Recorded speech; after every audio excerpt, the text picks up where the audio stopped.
Hello, ladies and gentlemen. Today I'm going to do a speech about turbulence in airplanes. There shouldn't be any very technical terminology, but I will mention the European Aviation Safety Authority, EASA. I may mention airlines like Ryanair and EasyJet, and I will mention the job of air traffic controllers, ATCs. And if you're ready, I'll begin. One of the perks of my job as an interpreter is that I get to travel on work trips. And I really enjoy the whole experience. I like getting to visit other countries. I even quite like flying. But recently, something happened to mar my experience.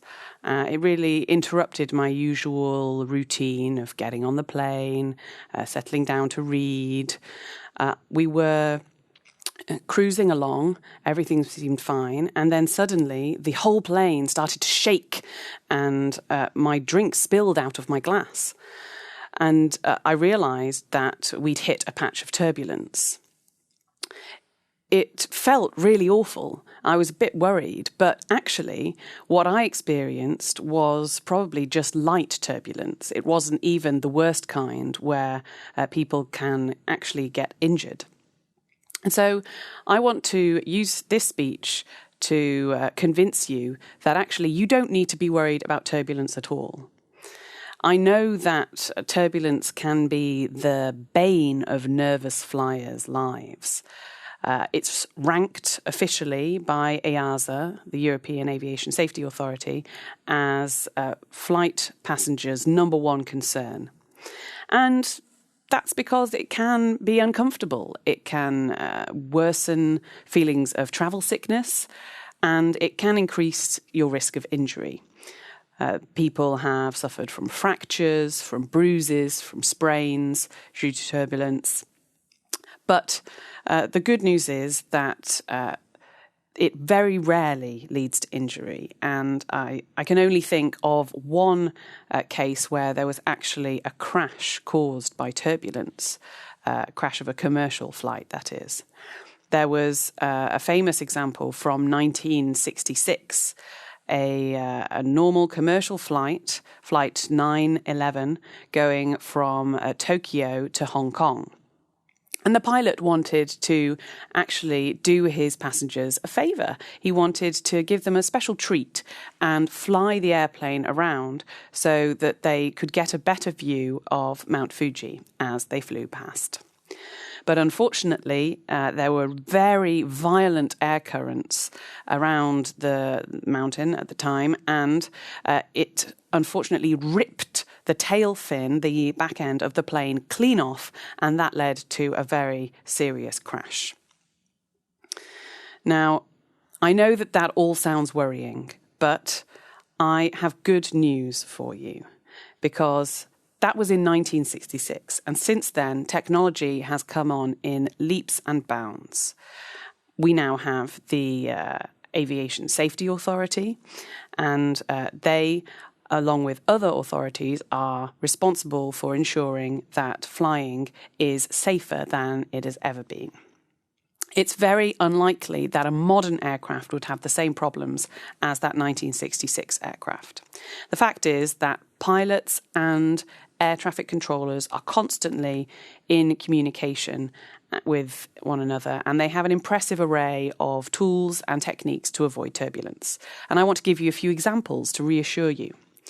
So one type of turbulence is caused just by thunderstorms, and pilots have weather maps to avoid these that get constantly updated. The planes are fitted with sensors, and there are also visual cues for them to look out for.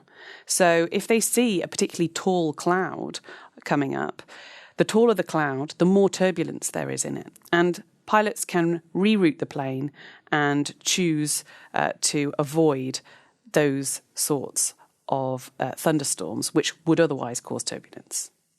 A second example there's a type of turbulence caused by air going over mountains. You have to imagine it a little bit like water going over in a wave shape. And because the air goes over mountains in this wave, it actually leaves a trace in the clouds that pilots can spot. They also know where the mountains are in advance, and flight plans are adjusted accordingly. So it's fairly easy to avoid that type of turbulence. The third example I want to give you, and the last one, is one that is a little harder to spot. There's no lightning or visible storm clouds. There's no mountains to be seen. There's another type of turbulence, which is called clear air turbulence, and that's a little bit more dangerous. It's simply warm air and cold air colliding, and it can really jar and jostle a plane. It can be quite unpleasant. But here, again, as I said before, the key lies in excellent communication.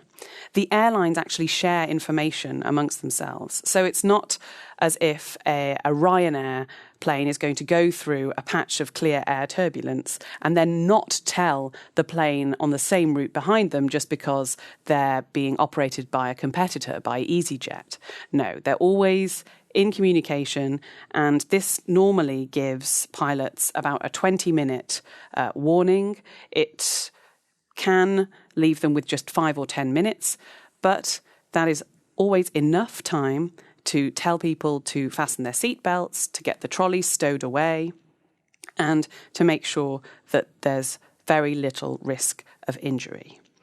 And this brings me to the conclusion of my speech and my main piece of advice, which is do wear your seatbelts on a plane, even if there's no warning sign on, if there's no announcement about turbulence. It can hit at any time, and it's only people that don't wear their seatbelts that end up being injured by turbulence. I think one of the worst cases was in a flight from Moscow to Bangkok in 2017, and there were 27 people injured in that flight, but unfortunately, none of them had their seatbelts on. So I hope that this information was helpful, and even if you do end up having a bumpy ride during your next flight, I hope that the information I've shared with you will stop you from being too worried. Thank you.